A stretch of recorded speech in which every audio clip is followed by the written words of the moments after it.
والله لو كان الأمر بي لكنت أنفذ فيكم حكم الإعدام، أقطع كل ميوم منكم حتة على الشباب اللي راح ده.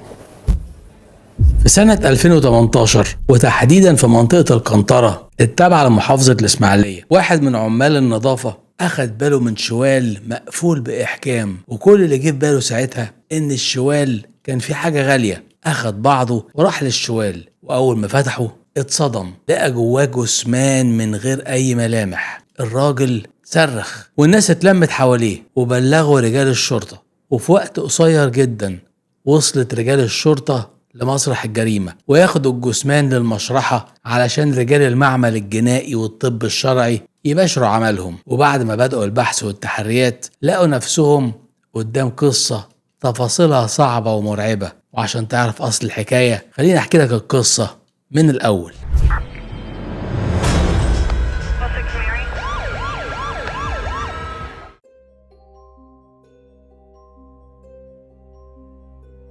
قبل ما نبدأ قصتنا النهاردة حابب أفكرك إن عرض حلقات برنامج القصة من الأول بيكون كل يوم حد وخميس الساعة 10 بالليل. يلا بينا نبدأ قصتنا.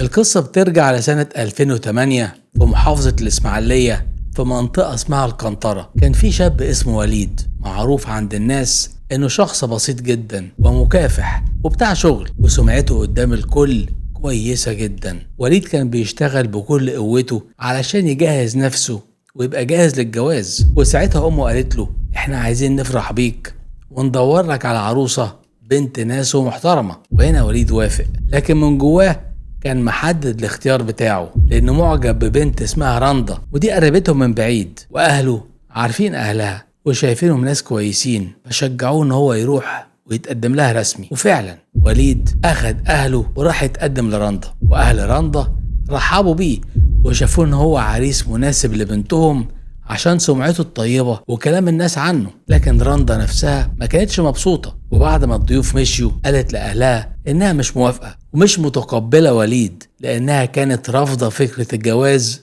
التقليدي، وحاطة في دماغها إنها لازم تعيش قصة حب. أهلها وقفوا قدامها وغصبوا عليها إنها تكمل الجواز، وقالوا لها إن وليد كويس وبيحبها ومش هتلاقي أحسن منه. وفي الآخر رندا سمعت الكلام واتعمل الفرح واتجوزوا، وبدأت حياتهم مع بعض على الوضع ده من غير ما رندا تكون مقتنعة. بعد الجواز بدأت المشاكل تطلع واحدة ورا التانية. وليد كان عنده مشكلة ضعف جنسي، وهنا أنا عايز أوضح لك الفرق ما بين العجز والضعف الجنسي. الضعف معناه إن ممكن يقيم علاقة كاملة عادي لكن من غير ما يشبع رغبات رندا، أما العجز هو إنه ما يقدرش يعمل العلاقة من الأساس. رندا استغلت العيب اللي عند وليد ورجعت لبيت أهلها وقالت لهم إنها عايزة تتطلق وإنها مش مرتاحة في العيشة مع وليد، وحكت لهم على المشكلة وفضحت وليد. وهنا أهلها ضغطوا عليها عشان تكمل وتدي البيت فرصة، وقالوا لها إن وليد راجل كويس وبيحبها ومش هتلاقي أحسن منه، وإن الطلاق هيهد البيت من غير داعي. أما وليد من ناحيته فكان واضح قوي إنه كان متمسك بيها وكان بينفذ كل طلباتها وبيحاول يرضيها في الكبيرة قبل الصغيرة عشان يحافظ على البيت ويستقروا. لكن رندا فضلت رافضة وليد ومش متقبلاه، وقررت بينها وبين نفسها إن لو أهلها مش هيوافقوا على الطلاق يبقى تخليه هو اللي يزهق ويطلق. وهنا رندا بدأت تفتح مشاكل مع وليد من غير أسباب، وكل شوية خناقة، وفي كل خناقة كانت بتعايره بمشكلة الضعف اللي عنده وتجرحه بكلام بيوجعه. لكن وليد ما ردش ولا حتى خد موقف منها وسكت، لأنه شايف إن الحفاظ على البيت بالنسبة له أهم حاجة. ده غير إن وليد كان بيحب رندا فعلا ومتمسك بيها فوق ما تتخيل، وعشان كده كملوا حياتهم وخلفوا 3 أولاد. ومع ذلك موقف رندا ما تغيرش، وكل ما تحصل خناقة ترجع تعايره بالمشكلة وتخلي حياته صعبة جدا. أما وليد فكان بيترجاها إن هم يحافظوا على بيتهم وأولادهم لأنهم ملهمش ذنب. بعد شهور من الخناق وعدم الارتياح، في يوم وليد لقى رندا بتلم هدومها وبتقول له إنها رايحة بيت أهلها ومش عايزة تكمل معاه. وفعلا خرجت وسابت البيت وقعدت عند أهلها حوالي 8 شهور كاملين، وفي الفترة ديت كانت مش عارفة تحسم قرارها، وكل شوية تقعد مع أصحابها وتشتكي لهم من وضعها ووضع جوزها، وتحكي لهم على مشكلة الضعف اللي عنده يمكن تلاقي عندهم حل. وفي يوم من الأيام رندا كانت في السوق بتشتري طلبات، وتعرفت على شاب اسمه السيد، وكان شغال عامل. ظروفه المادية كانت كويسة، وكان عنده 25 سنة، يعني أصغر من رندا ب5 سنين. العلاقة بينهم بدأت بشوية كلام، وبعدين بدأوا يقربوا لبعض لحد ما تحولت لمشاعر وارتباط. رندا حست ساعتها انها لقت اللي كانت بتدور عليه، قصة حب من النوع اللي كانت متخيلاه. وبرضه حكت له عن مشكلتها مع وليد، وان جوزها عنده مشكلة ضعف في العلاقة. وهنا السيد استغل النقطة دي وفضل يتلاعب بالكلام معاها، وكان بيقنعها ان وجودها مع وليد مش هيبقى مناسب، وانه ممكن يعوضها عن كل حاجة. مع الوقت العلاقة بقت اعمق، وقرروا يعملوا علاقة غير مشروعة، رغم ان رندا كانت لسه على ذمة وليد. بيت أهلها ما كانش مناسب يقابلوا بعض فيه عشان البيت دايما مليان. وهنا رندا فكرت ترجع لبيت جوزها بحجة إنها هديت وعايزة تديله فرصة، بس الهدف الحقيقي ما كانش كده. الهدف إنها تفتح لنفسها باب هي ووليد بعيد عن عيون أهلها. رجعت رندا لبيت وليد بعد ما كلمته وقالت له إنها هديت وعايزة تديله فرصة تانية. وليد صدق كلامها وفرح جدا، لأنه كان مستني اللحظة ديت من زمان، واستقبلها هو والأولاد على أمل إن الدنيا تستقر. وبحكم شغل وليد كان بيطلع ورديات طويلة بالليل وبالنهار عشان يوفر طلبات البيت واحتياجات الأولاد، فبقى البيت ساعات كتير من غيره. وأول ما يخرج كانت رندا بتبعت تجيب السيد، وفعلا كان بيطلع لها الشقة ويقعدوا مع بعض شوية ويعملوا العلاقة الغير شرعية، وبعدين يمشي السيد قبل ما وليد يرجع. الوضع فضل ماشي بنفس الطريقة لفترة، لحد ما السيد اشتكى لها انه مش قادر يفضل رايح جاي لان المشوار طويل عليه. وهنا رندا قالت له ما يهمكش، انا هشوف حل. وفعلا راحت مأجرة شقة قريبة منها عشان يبقى الموضوع سهل. وبالشكل ده كان وليد بيخرج للشغل والسيد يجي ويقضي معاها اليوم. ولما ولادها كانوا بيسألوها مين دوت، كانت بترد عليهم وبتقول لهم انه خالهم. وفي مرة الأولاد حكوا لوليد أبوهم إن خالهم بيزورهم كتير وبيجي تقريبا كل يوم. وهنا وليد بدأ يحس إن في حاجة غلط، ولكن عشان وليد مش عايز مشاكل وعشان هو متمسك ببيته طنش الشك اللي جواه ومواجهش رندا، واعتبر إن الزيارة دي عادية وخلاص. وصلنا لسنة 2018، وهنا رندا كانت خلاص شايفة إن حياتها مع وليد انتهت، وقالت للسيد بكل صراحة إنها عايزة تكمل معاه وتقطع علاقتها بوليد، ولكن أهلها مانعين إنها تتطلق. ده غير إن وليد مستحيل يطلقها، خاصة إنه أب وليه 3 أطفال. ومن هنا بدأوا يفكروا في طريقة يتخلصوا بيها من وليد بدل الطلاق. قعدوا يحطوا اقتراحات لحد ما رندا قالت إنها هتجرب خطة من غير ما تلفت نظر حد، وهتستغل في خطتها ديت خروجاتهم بره البيت. في يوم رندا ووليد نزلوا سوا يجيبوا طلبات للبيت. وليد كالعادة ما تأخرش عليها ونفذ لها كل اللي هي محتاجاه. وبعد ما خلصوا قالت له انها جعانة، تعال نروح على مطعم ناكل لقمة. وليد قال لها يلا بينا. وهم بياكلوا قالت له انا نفسي اشرب عصير من المحل اللي جنب المطعم، فقال لها على طول عينيا. اخد بعضه وطلع على محل العصير اللي جنب المطعم عشان يجيب لها العصير اللي بتحبه. ومن غير ما حد ياخد باله رندا طلعت من شنطتها مبيد فيران كانت مجهزاه وحطته لوليد في الاكل. واما رجع وليد وجاب لها العصير وبدأ يكمل اكله، ما عداش وقت كتير وبدأ وليد يصرخ من ألم شديد في بطنه، وقع مغمى عليه. وهنا الناس اتجمعت بسرعة وشالوه على المستشفى، وتم إنقاذ حياته في اللحظة المناسبة. التشخيص كان تسمم، والأطباء أكدوا إن حالته استقرت بعد الإسعافات اللي هم عملوها. وليد طبعا عمره ما كان يخطر على باله إن رندا هي اللي ورا اللي حصل له، وقال لنفسه إن السبب احتمال يكون من الأكل اللي كانوا بياكلوه، وعشان كده قرر بينه وبين نفسه إنه يبطل أكل الشارع، واعتبر إن اللي حصل ده درس وانتهى. بس من ناحية تانية رندا كانت متجننة لأن خطتها فشلت، ورجعت للسيد تحكي له على اللي حصل.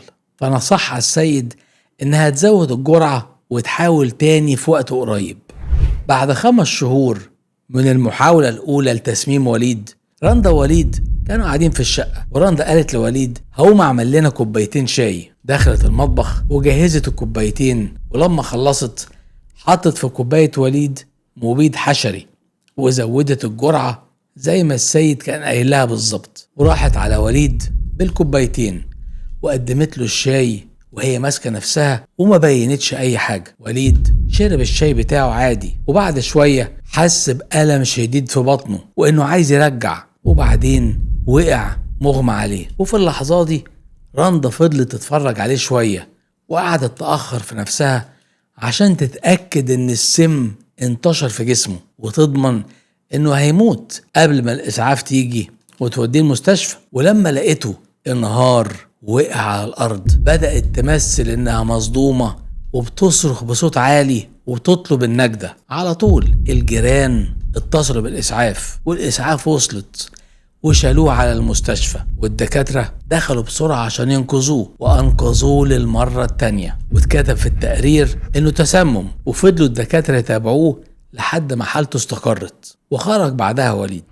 هنا بقى رندا اتجننت لأنها شافت إن للمرة التانية بتفشل في إنها تموت وليد، وراحت للسيد تحكي له وقالت له عملت إيه خطوة خطوة، وإن النتيجة إن وليد ما حصلوش حاجة. وهنا بقى السيد قال لها انت كده عملت اللي عليكي، انا بقى اللي هخلص عليه بنفسي.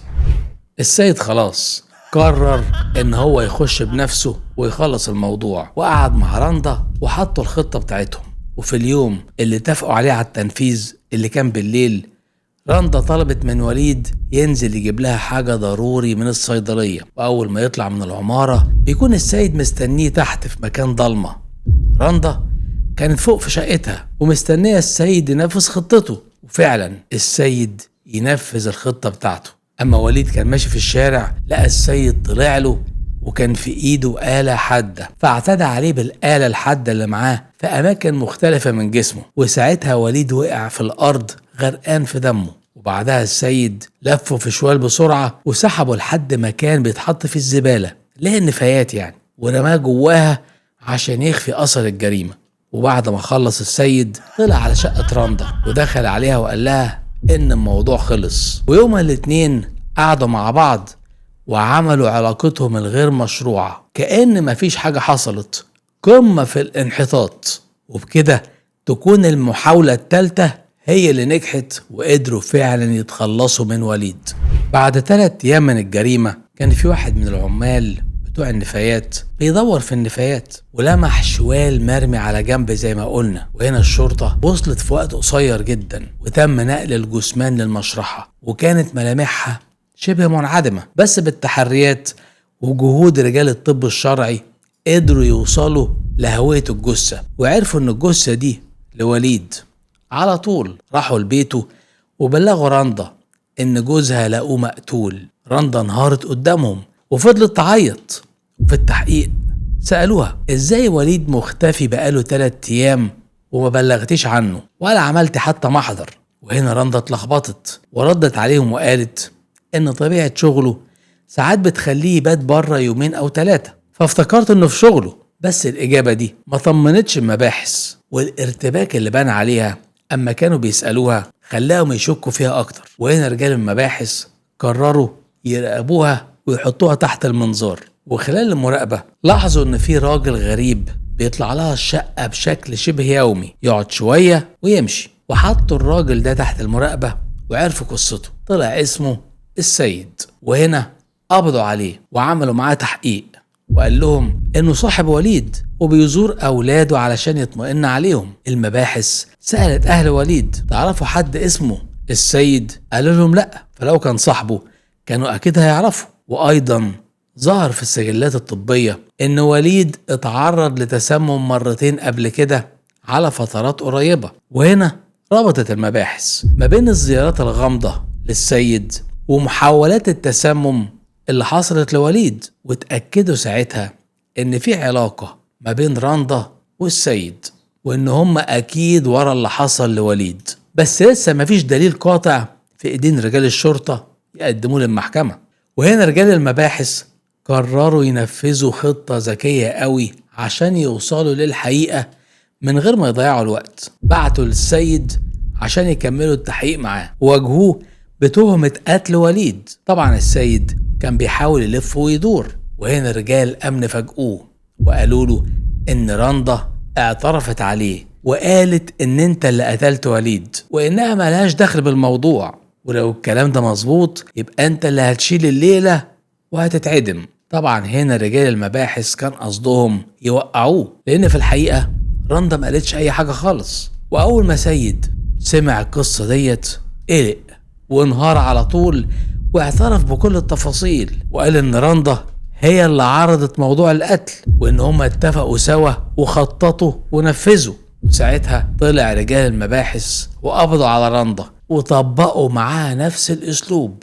قالوا لها إن السيد اعترف عليكي وقال إن انت اللي قتلت وليد وهو ملوش دعوة. وفي اللحظة دي رندا انهارت في العياط واعترفت هي كمان بكل اللي حصل، من أول محاولاتها إنها تسمم وليد لحد يوم الجريمة وطريقة التخلص من الجثمان. وبكده الاتنين اعترفوا على بعض وبقت الاعترافات موجودة، وبالشكل ده بقوا جاهزين يتقدموا للمحكمة. وفي المحكمة النيابة قدمت الأدلة والاعترافات، ومن أول جلسة يتحكم عليهم هما الاتنين بأقصى عقوبة. بعد الاعترافات والحكم اتقال كلام واضح من القاضي على اللي حصل، اللي قال لرندا انت مشيتي ورا نزواتك ورفضتي ترجعي رغم انك حاولتي تسممي وليد اول مرة وربنا نجاه، وبرضه ما وقفتيش واستمرتي مع عشيقك السيد وكررت المحاولة التانية بجرعة سم أكبر وبرضه ربنا أنقذ حياة وليد، وما خدتيش خطوة توبة ولا رجعت نفسك. بدل ما تطلبي الطلاق بشكل قانوني أو تسيب الراجل كملتي في طريقك الغلط لحد ما وصلتي إن انت تقتليه.